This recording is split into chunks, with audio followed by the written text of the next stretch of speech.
Hello, everyone. On this podcast episode, I'm going to talk about the duality of conflict and peace. You know, many people wish for world peace and all these things, right? When the truth is, you have to follow the Bible. The Bible tells you this is a world of conflict, and the best thing you can do is help others the best you can. Do the best you can to be a good person, right? And let God handle the rest. Your job isn't to be an omniscient controller of the world. Your job isn't to worry about things you can't control. The only thing you can control in this world is yourself. Maybe you can manipulate people here and there, but the truth is, the best thing you can do is, suggest for them to follow you. You can't fully control others. You can only manipulate them or scam them into doing what you want. And if they ever find out, that you're manipulating them or that you're tricking them, it could end up badly for you. The best thing you can do in life is take full control over your own life. Worry about your own life. If you see people suffering, if you wish to help them. That's the behavior of a good person. A good person is a person who helps those who are good to them and those who aren't good to them. So even if someone isn't your best friend, if you see them suffering, it doesn't harm you to help them. Help them. But if it harms you to help them, you don't have to. It's not you don't have to go broke trying to help someone else. You don't have to harm yourself trying to help others. But the best thing you can do as a human being is to take care of yourself and do the best you can to be a good person. If you can help others, help them. If you can't, it's fine. Just call the cops. And the best you can do is call the cops. If there's a situation where you can't handle, the best you can do is call the cops. Don't play superhero. If you don't have the ability to help someone in danger, don't kill yourself, because not only would you not help that person, you would die. So the best thing to do is call the cops and wait for them to get there. But in situations where you can help if you can. Some people need money. If you don't have money to give others, you don't have money. If you can't help them, you can't help them. But if you can help them, you can always choose to help them. This world is a world of duality, meaning peace and conflicts are two opposites. Sorry. It's getting colder in Michigan, so I think I'm getting sick. Peace and conflict, right, are equal and opposites. Equal and opposites must exist together as one. As in, when God created the world, God created both at the same time. The concept of both were created at the same time. For example, the past and the future. Those two concepts were created at the same time. Male and female. Those two concepts were created at the same time, right? But just because those two concepts are created at the same time does not mean when you give birth to a child, you would give birth to a male and a female at the same time. You understand? The world is a world of opposites. If one thing is possible, its equal and opposite is also possible. Past and future are equal and opposites, and they must exist in the world simultaneously as one. Meaning, for the past to exist, the future must also exist. For the future to exist, the past must exist. Without the past, there's no future. Without the future, there's no past. And that rule is the rule that all opposites follow. Without one opposite, its equal and opposite isn't there. You don't, Think of this exercise. Try to do this exercise. Try to describe something short without including something tall. Tall and short are equal and opposites, right?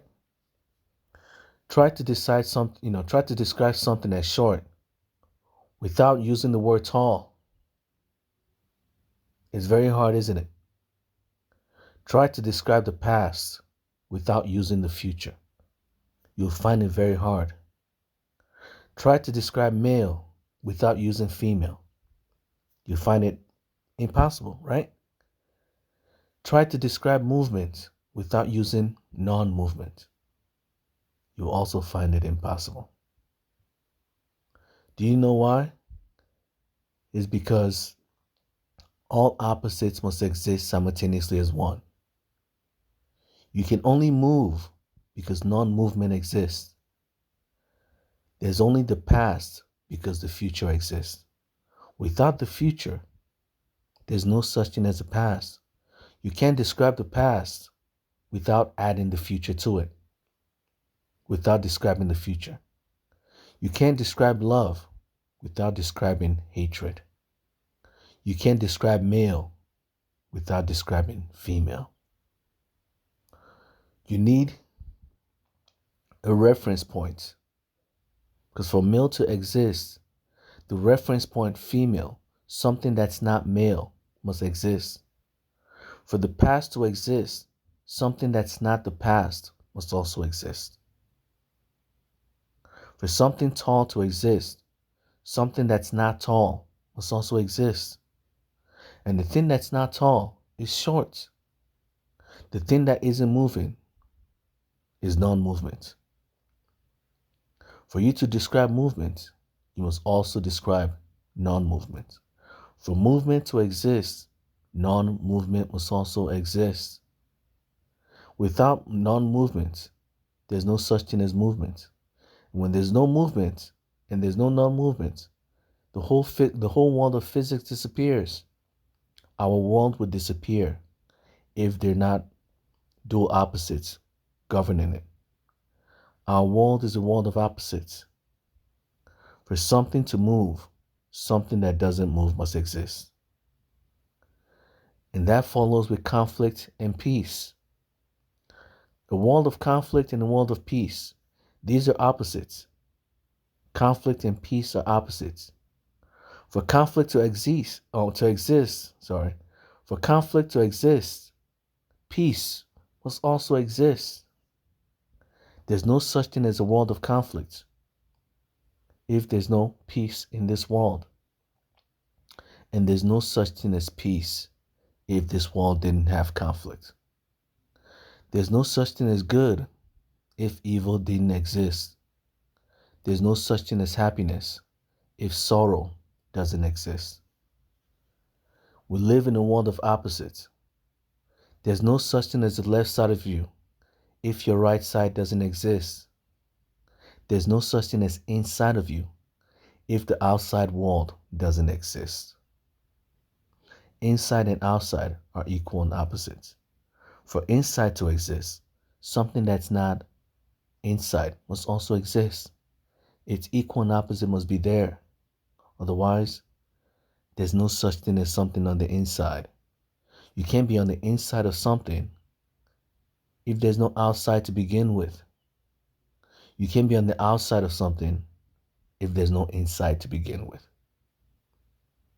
That's the problem with our world. We can't think of something that isn't part of duality. We live in a world of duality. Our minds are governed by duality. So every thought we think follows duality. You either love someone or you don't. You either are kind to someone or you're cruel to them. You either love the world or you hate the world. You either want to move forward or you want to move backwards. And if you neither want to move forward or backwards, then you have to do the equal and opposite. Move either up or down. If you neither want to move up or down, then you don't want to move. That's the equal and opposite of all of them. The opposite of movement is non-movement. And when you don't want to move, when you want to move, you have to move forward or move equal and opposite of that, backwards. You don't want to move forward or backwards, you can move up or down. If you don't want to move up or down, you can move inside or outside.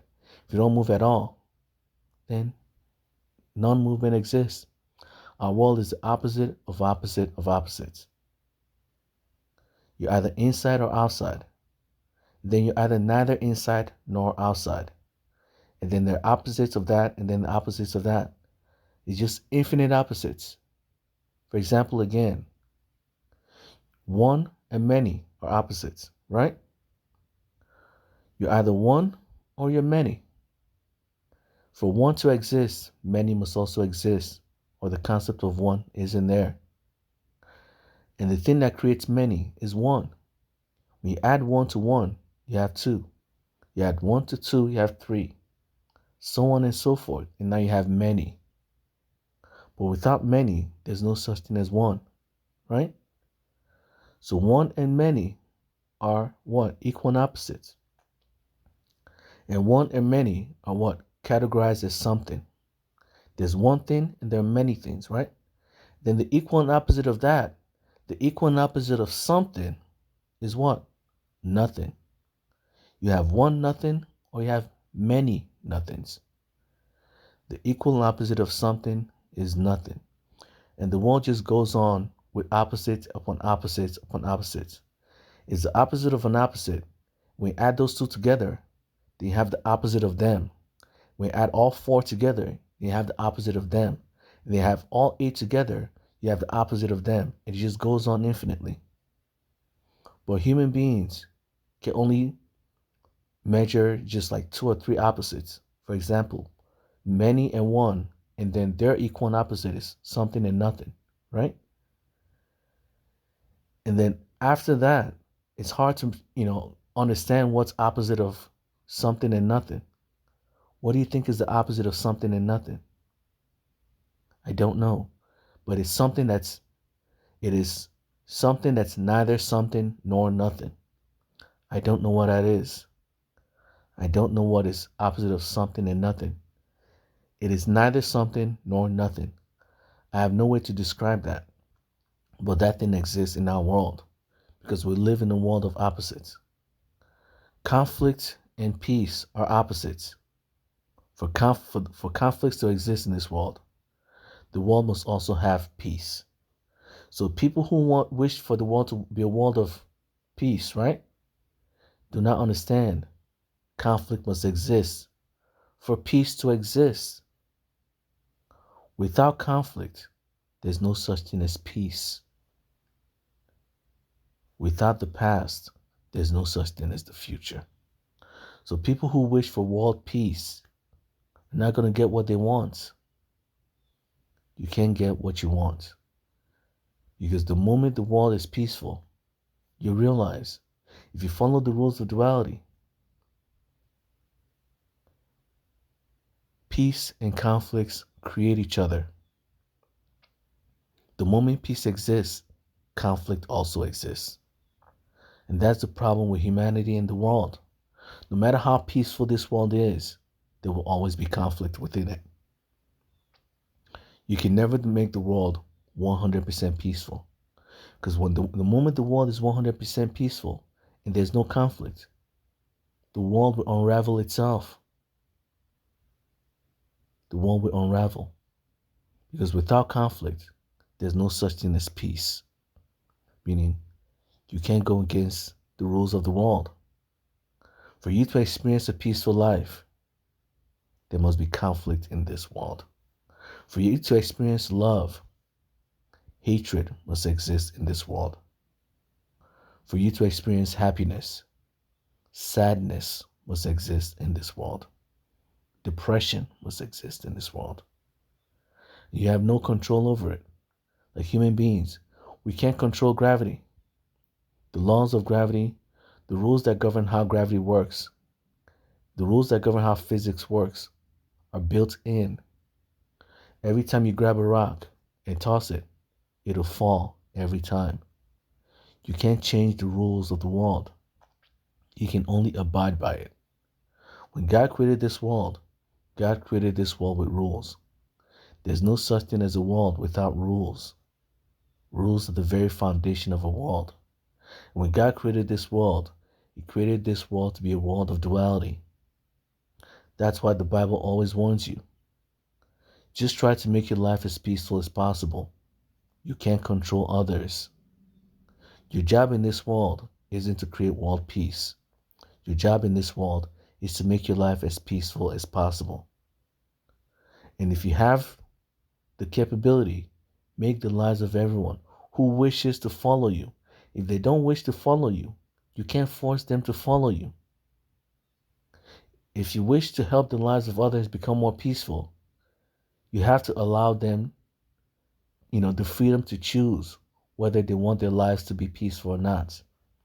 You can't force them to be peaceful. And that's the problem with the world.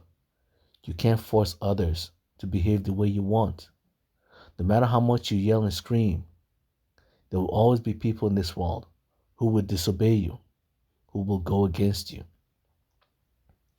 You have to understand that. You can't remove conflict from this world. People who disobey you are people who are in conflict with you. Is that not true? The moment you start trying to tell everyone what to do, the moment you try to force everyone to be peaceful, that's when you create conflict. Because there'll be people in this world who will disobey you, who will have conflict with you. And that's the curse of life, is that you can't control others. The more you try to make this world peaceful, the more conflict there will be. That's why all these people who kill, these mass murderers and these dictators that killed that kill a large amount of, people in their countries. Do you know what they always wanted? A world governed by peace. They want peace so much without realizing what peace brings. The more you force others to be peaceful, the more they will go against you. And the more they go against you, the more conflict you bring into the world. So those people who seek peace, almost everyone who you see, from, cartel members to terrorists, what do you think they're looking for? They're trying to bring world peace. But the very act of them trying to force the world to be peaceful creates more conflict.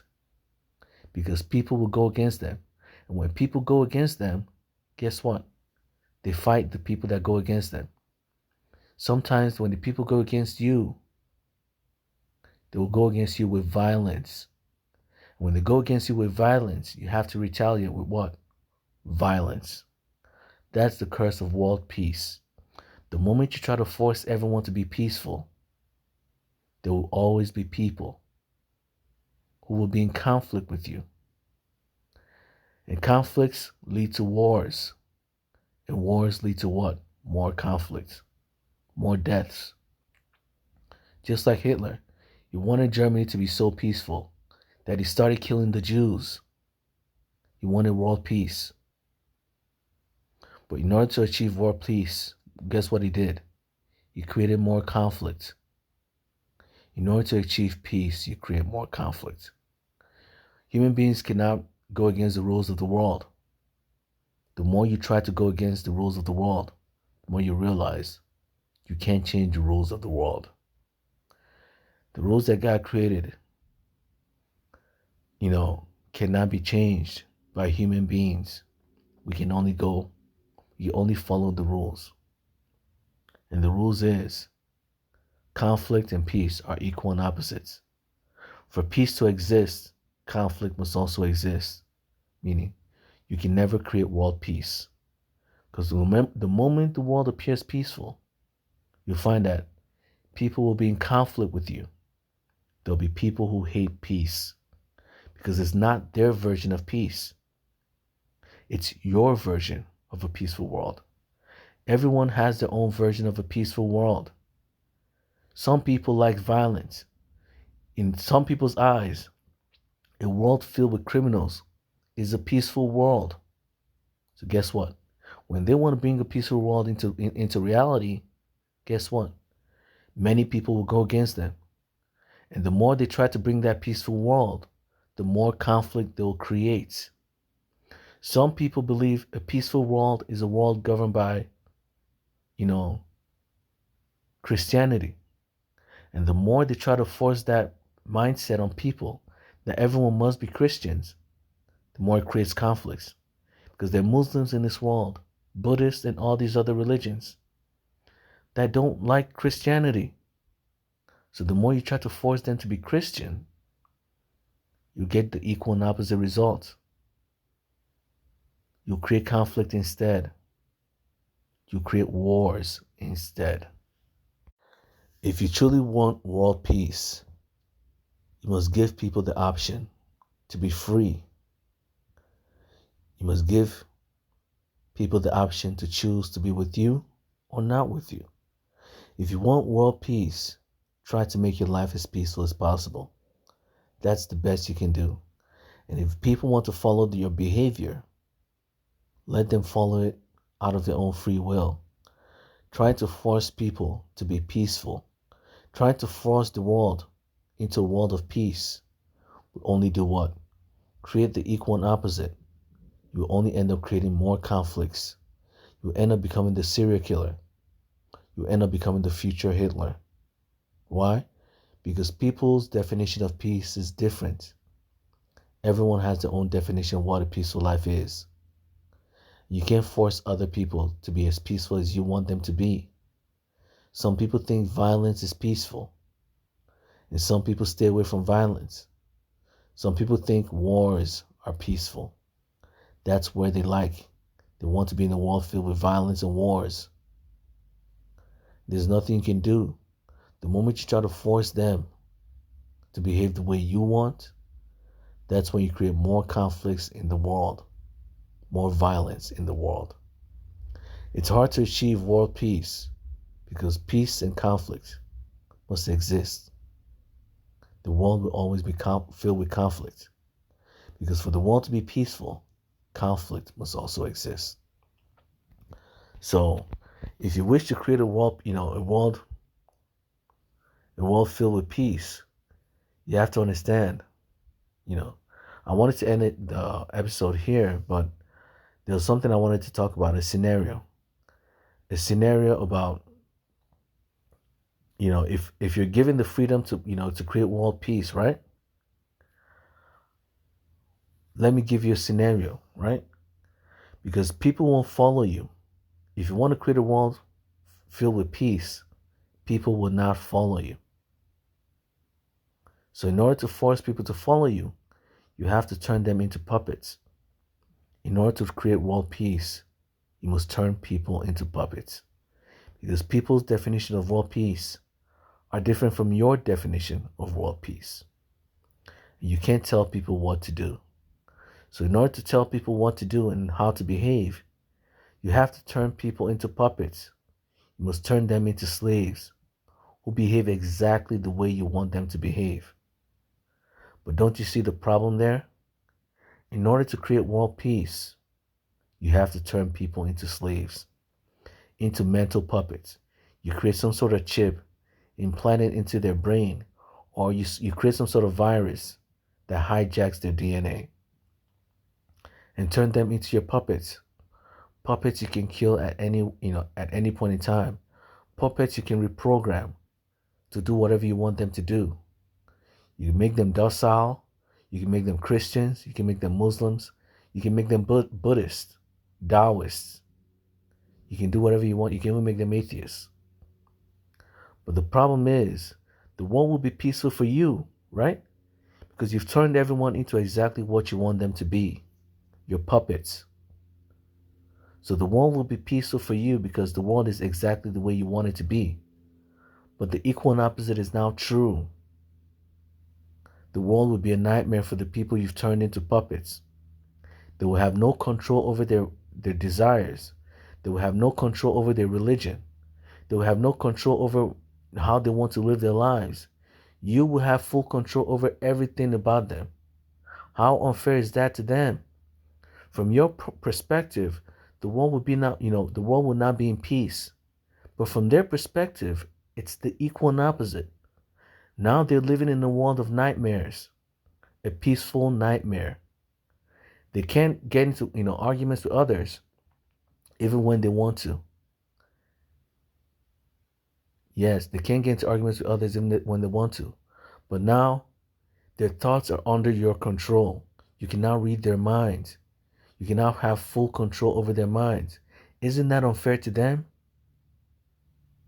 Where they cannot decide what to do with their lives without your judgment.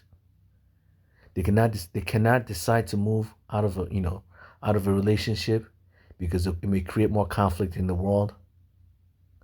If you decide to kill them at any point in time, they have no freedom to say, to protect themselves. You will have the full right to kill them. In order to make sure the world is peaceful, you must have the power to control every single one of them. And with control comes what? The ability to kill them at your whims and desires. To kill the bad actors, the ones who won't listen to you, the ones who don't behave properly, the ones who are buggy. You know, there are always bugs in every program. There could be human beings in this world who are buggy. They don't behave exactly the way you want. And with that program, since they're your puppets, you have full control to kill them at any point in time. Isn't it unfair? The world will be peaceful for you, but to them, it's a nightmare because they won't have full control over themselves. They won't have full control over their desires. They won't have full controls over their minds. If they ever think about harming someone, you could kill them right there. It could be an automatic system where they just die. And whenever you feel like killing the whole population, for example, you want to kill 1 million people. If you feel like the world has too many people in this world, right? All their puppets are giving birth to too many children. You can just say, just kill 1 billion human beings, and they will have to die. You can just take their lives at any moment in time. How unfair is that to them? You can kill them at any point in time. Don't you see the problem there? The problem is you get world peace, but the world will only be peaceful for you, not them. They've now become your puppet, and their lives will be miserable from then on. You've achieved world peace, but the world will only be peaceful for you. In their lives, it'll be a world of conflict, because they will always be in conflict with you. Not everyone wants to be a puppet, meaning they will always try to go against your will. They will always try to break free from your chains. They will never like being treated like a puppet. Human beings do not like being controlled like puppets.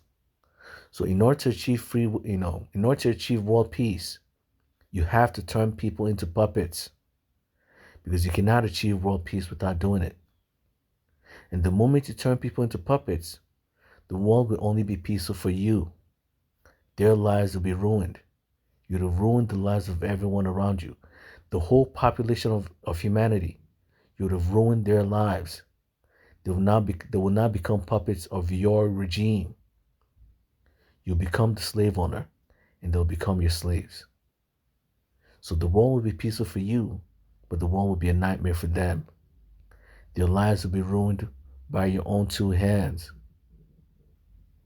That's a problem with duality. In order to create world peace, you must turn the world into a world of conflict. Every human being will be in conflict with you. So your life will be peaceful, but their lives will be ruined. That's the curse of world peace. In order to actually achieve world peace, you must ruin the lives of every human being on the planet. You must turn their lives into trash. Just so that you get what you want, you ruin the lives of everyone. You can't escape duality. The more peaceful you want the world to be, the more conflict you will create. And even if you get, there are people like that. There are people who don't care if the world is ruined.